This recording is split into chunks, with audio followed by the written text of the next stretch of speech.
Where do I come from? It's obvious, right? I'm Slovak because I come from Slovakia. Well, I wish it was that easy.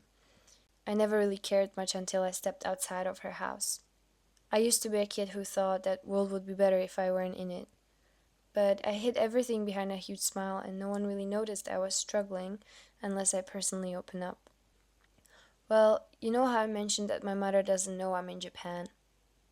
Yeah, I grew up in a toxic household. My mother drank a lot, she frequently yelled at me, and things often escalated into a physical violence. Then she would burst into tears. It made me feel like there was no point in life at all.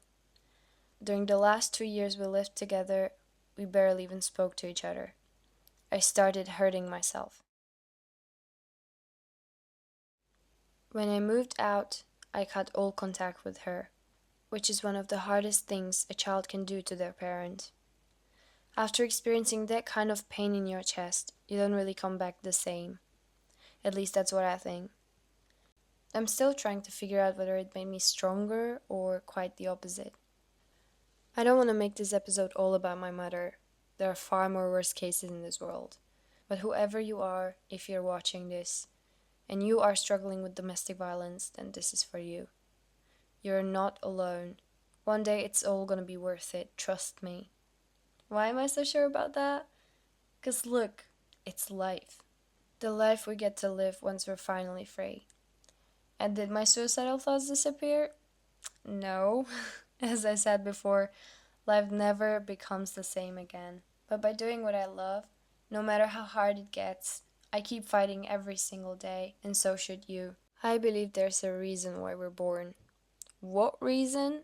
I honestly have no fucking clue. Maybe it is to make someone smile. Maybe it is to change somebody's life. Maybe life doesn't really have a meaning at all. Maybe we're just here to make fools of ourselves on the internet. We'll understand it once we grow older. When I was younger, I used to watch vlogs of high school exchange students in Japan. And to be honest, I never even dreamt of setting foot in Japan. 'Cause there's no way I'd even make it to my 20s is what I thought. That's why I feel so lucky. And I'm so grateful. It's one thing to have courage and another to even have the opportunity. Shout out to my dad. Every single encounter that I had, every single experience that I went through, every single person I met until this very day has shaped where I come from, and I wouldn't change a single thing about my life. And I hope that one day you'll be able to say the same.